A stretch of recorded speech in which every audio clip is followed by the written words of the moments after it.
vous écoutez RTL. 15h, 16h, Flavie Flamand sur RTL. On est fait pour s'entendre. Bonjour à toutes, bonjour à tous. Soyez les bienvenus. Nous sommes ensemble jusqu'à 16h et en direct, bien sûr, sur RTL. Merci pour votre fidélité. Et puis, si on regarde dans le rétroviseur de cette semaine, eh bien, ce sont des jours riches et variés qui viennent de s'écouler grâce à vous, grâce à vos témoignages et grâce à tous vos points de vue. Avant de vous exposer le sujet de notre conversation de ce jour, je voudrais vous donner quelques nouvelles de la Transat Jacques Vabre et du bateau Solidaire en peloton que nous soutenons particulièrement ici puisque j'ai la chance, avec Claude Lelouch, d'en être la marraine. Les deux navigateurs, Victorien et Thibaut, poursuivent leur chemin et leurs efforts, encouragés par tous les malades de la sclérose en plaques et leurs proches, puisque c'est pour eux qu'ils se battent sur l'eau aux couleurs de l'ARCEP, qui est la Fondation pour l'aide à la recherche sur la sclérose en plaques. Les coordonnées des garçons et de l'ARCEP sont actuellement sur notre page Facebook si vous voulez les soutenir. Merci pour eux. Mais pour l'heure, les oreilles sont le chemin par lequel la voix s'en vient jusqu'au cœur, selon Chrétien de Troyes. Alors depuis quand les hommes sont-ils dotés d'une voix? Chaque voix est-elle vraiment unique? Pourquoi notre voix se transforme-t-elle au fil du temps? Quels sont ses ennemis? Comment en prendre soin? Quel est le secret des imitateurs? Nous recevons aujourd'hui Jean Abitbol. Jean, c'est l'un des spécialistes mondiaux des cordes vocales, auteur de l'ouvrage L'Odyssée de la voix en poche chez Flammarion. Jean, soyez le bienvenu. Merci d'être avec nous jusqu'à 16h. Merci de nous accorder du temps. À vos côtés, vous connaissez Johanna Révis. Très bien. Johanna, elle est orthophoniste au CHU de la Timone à Marseille. Vous avez écrit le livre La voix et soi, ce que notre voix dit de nous aux éditions de Buck. De Book. Eh ben voilà, c'est comme ça à chaque fois. Donc ça fonctionne. Attends, de Book, préfacé par un certain Laurent Gérard qui est à côté de vous. Laurent Gérard, ça va? Ben ça va bien. Bon, vous ne quittez pas la maison, vous partez bientôt à l'Olympia. Absolument. Vous êtes avec nous jusqu'à? Jusqu'à la demi. Très bien. Je vais répéter un petit peu. Bon, qu'est-ce qu'il a de si particulier justement, Laurent Gérard? On va le passer au gré jusqu'à 15h35. Jean Abitbol. La première chose, c'est sa spontanéité et sa sincérité au niveau de sa voix. Oui, c'est-à-dire? Qui fait que lorsqu'il entend quelqu'un, il est capable immédiatement de pouvoir l'imiter. Nous, quand on s'écoute et lorsque l'on parle, si vous écoutez votre voix sur un répondeur, vous dites c'est pas ma voix. Alors pourquoi est-ce que ça nous semble si étranger justement? Parce que lorsque vous parlez vous-même, vous entendez par deux circuits, le circuit extérieur, qui est le circuit de l'oreille, et puis le circuit intérieur, qui est votre vibration interne. Laurent a une faculté remarquable de pouvoir pratiquement faire abstraction de cette structure interne qui est la vibration à l'intérieur de notre corps et de vous entendre comme vous l'entendez. Et à ce moment-là, il n'a pas besoin d'avoir cette espèce de filtre intérieur au niveau de son audition. Ça, c'est la première chose. Et puis la deuxième chose, c'est quand il va imiter Charles Aznavour ou il va imiter Marc Lavoine ou Garou, il va prendre le même vocabulaire que ces gens-là lorsqu'il va les imiter. Car dans l'imitation, il n'y a pas seulement que la voix. Il n'y a pas seulement que le timbre et les harmoniques, il y a le silence entre les mots et les mots que vous employez. Les mots qu'il va employer en imitant Aznavour sont certainement pas les mêmes mots qu'il va imiter quand il va imiter Bigard. C'est pas du tout la même personnalité. Donc on endosse des rôles comme on endosse des voix, finalement. Pratiquement, absolument. Mais c'est pas une voix, c'est 1000 voix, Laurent Gérard. Vous avez combien de voix à votre actif? Oh là, je les compte plus. Bon. J'en ai un paquet. Non, et vous êtes arrêté à combien? Une 150 à peu près, je pense, à peu près. Hein. Ouais. Plus, il doit y en avoir plus parce que je compte pas mon entourage. Ah oui, parce qu'en fait, c'est quelque chose que vous avez, ce talent, vous l'avez découvert tôt, vous l'avez découvert jeune, vous avez commencé par imiter quand des j'avais proches? 5 ans, oui. Oui. Quand j'avais 5 ans, et d'ailleurs, quand j'ai réécouté les documents, ce que mon père m'avait enregistré, c'était assez juste. Hein. J'avais peur que quand ma voix allait muer, que je puisse plus faire d'imitation, mais non. D'après Jean Abitbol, j'ai des cordes vocales de contorsionniste et surtout elles sont asymétriques. C'est-à-dire qu'on a deux cordes vocales. Alors voilà, on va faire un petit cours d'anatomie si vous le voulez bien. Oui. On a deux cordes vocales et non pas 25. On n'a pas 52 comme sur un piano. D'accord. Chaque corde vocale normalement est symétrique. Entre l'homme et la femme, bien les cordes vocales de l'homme sont un peu plus grandes que les cordes vocales de la femme pour une raison hormonale et puis génétique, bien sûr.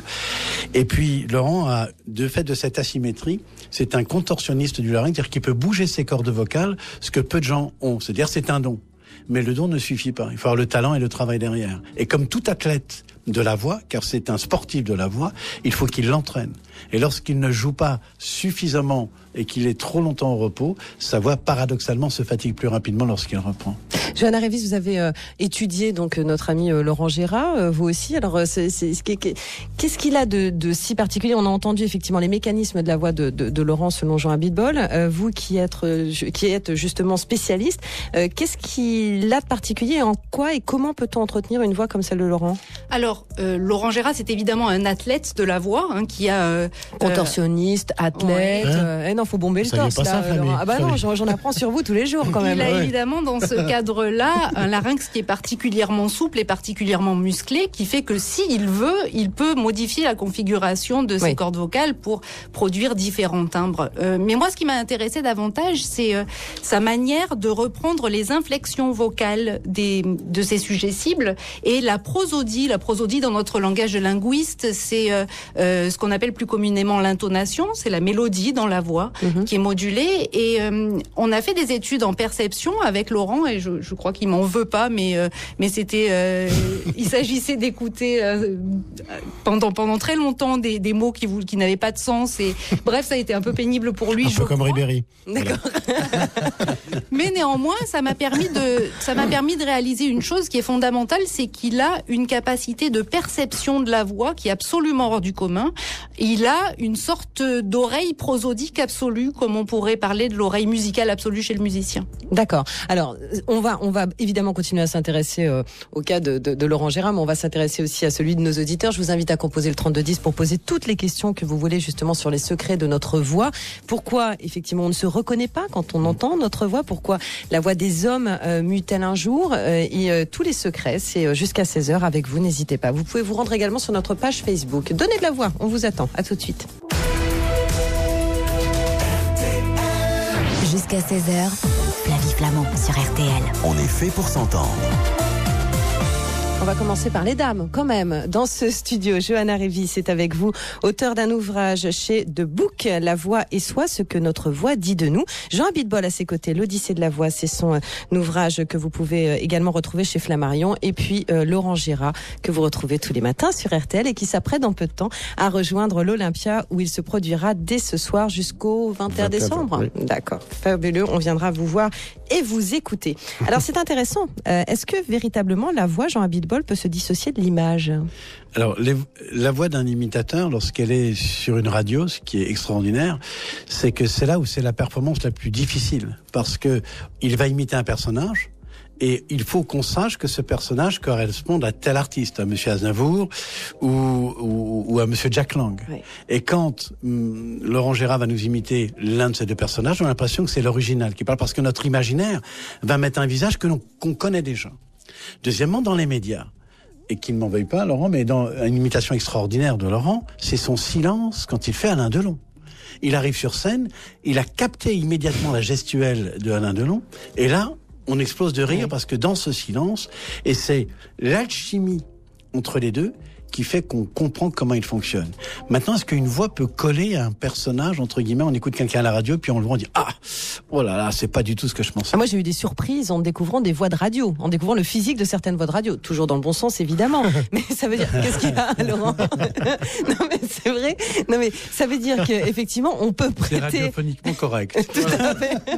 Non, mais ça veut dire, Johanna, vous serez d'accord avec moi, on peut prêter aussi à une voix des vertus, des qualités humaines, des émotions. La voix, c'est une identité, mais ça peut être trompeur aussi parfois. Oui, la voix dit beaucoup de choses sur notre identité. Notamment, la chose la plus facile, c'est identifier le sexe, savoir si c'est un homme ou une femme qui parle. On peut avoir une idée de la tranche d'âge, moins précisément évidemment que quand on regarde un visage, mais on peut se faire une idée de la tranche d'âge. Et puis, on peut savoir l'origine géographique, l'origine socio-culturelle des gens. On peut avoir une idée de leur état émotionnel au moment où ils nous parlent, de leur personnalité même. Il y a des choses qui transparaissent. Alors, la police s'en sert. Oui, c'est un peu, c'est un peu marginal en France, tout au moins. La police s'en sert pas mal aux États-Unis. En réalité, il faut considérer que la voix fournit des indices. Et comme tout indice, comme dans une enquête policière, un indice tout seul ne dit pas grand-chose. Donc, si on remet la voix dans un contexte de situation, d'emplacement, d'horaire, etc., à ce moment-là, la voix peut donner des informations et servir une enquête policière. Mais est-ce qu'une voix peut nous trahir également, Jean Abitbol? Ah oui, d'une façon extraordinaire. Une voix vous trahit quand vous sentez chez la personne qui va vous parler, soit un tremblement, c'est très simple, soit elle monte dans les aigus. Oui. Elle parle comme ça. Ah bon, vous êtes sûr, hein? Et là, on est un petit peu embêté parce que vous devriez le prendre dans votre spectacle, Laurent Gérard. Je pense qu'il serait bon sur scène. On piège immédiatement l'autre, mais par politesse, on ne dit pas. Et elle trahit autant qu'un regard. La seule différence, c'est que la voix est un fleuve vibratoire émotionnel. Et alors que le regard va vous capter dans une image. Mais la voix, vous pouvez pas. Et d'ailleurs, la preuve en est. Vous appelez un ami. Allô, tu vas bien? Oui, je vais bien. Ah non, j'entends que tu vas pas bien. C'est vrai. Il y a des spécialistes de ça s'appelle les mères. On peut rien cacher à sa maman au téléphone. Il paraît. Il y a quelque chose d'intéressant aussi, c'est que parfois la voix, les émotions peuvent couper la voix. Les émotions peuvent faire qu'on ne peut pas sortir un son. Oui. Ça agit concrètement là sur les cordes vocales? Ça agit sur cette commande où je ne veux pas dire ce que je n'ai vraiment pas envie de dire. À ce moment-là, ça s'appelle une aphonie psychogène où brutalement la personne ne parle plus. Et elle vous dit je peux pas parler. On essaye, hein, mais on n'y arrive pas. C'est même terrible, j'arrive plus à parler. Et vous lui demandez de tousser. Elle fait donc il y a une contradiction entre la toux qui est un choc des cordes vocales et cette voix qui passe pas. Et là, vous savez effectivement qu'il y a eu un choc émotionnel. Alors tout à l'heure, Johanna, vous parliez de la voix qui est sexuée. En revanche, dans votre ouvrage aussi, Jean Abitbol, on se rend compte que au niveau des nourrissons, on n'arrive pas à faire la différence entre les petits garçons et les petites filles. Pour quelle raison? Les cordes vocales sont-elles identiques en fait pour les bébés? En fait, ce qui va dicter la hauteur de la voix, c'est globalement le volume du larynx. Plus le larynx est volumineux, plus les cordes vocales sont épaisses, plus la voix va être grave, et plus le larynx est petit, plus la voix sera aiguë. Et en fait, à la naissance, le larynx des garçons et des filles est identique. D'accord, ok. Ça fait des voix très aiguës qui sont aux environs de 500 Hertz, ce qui veut dire qu'en fait, la vibration se produit 500 fois par seconde. Une belle parité. Alors, oui, mais alors justement, à un moment donné, les choses deviennent différentes quand même. Heureusement. Alors, oui, mais alors, à partir de quand, heureusement, bien sûr. À partir de quand, Jean Abitbol, peut-on considérer que on a acquis la personnalité de sa voix, sa voix unique? C'est génial. Ah bon? Oui. Racontez-nous. C'est l'histoire de Farinelli et des castrats. Oui. Voilà. Finalement, on s'est posé la question des castrats parce qu'on ne voulait pas que les femmes chantent dans les églises. Et on voulait qu'on ait des voix de femmes quand même, car ces voix aiguës qu'on appelait des voix divines, on les a mis au niveau des églises. Qu'est-ce qu'on a fait? On a castré le garçon avant l'âge de 10 ans. Pour quelle raison? XX chez la fille, XY chez l'homme, ça c'est l'ADN. Ok. Maintenant, il y a une imprégnation hormonale. L'imprégnation hormonale, c'est les androgènes, les hormones mâles. Et les hormones mâles arrivent, bien évidemment, chez l'homme, qui lui donne cette voix grave, cette voix qui va envoûter, qui va quelque part apporter du charme.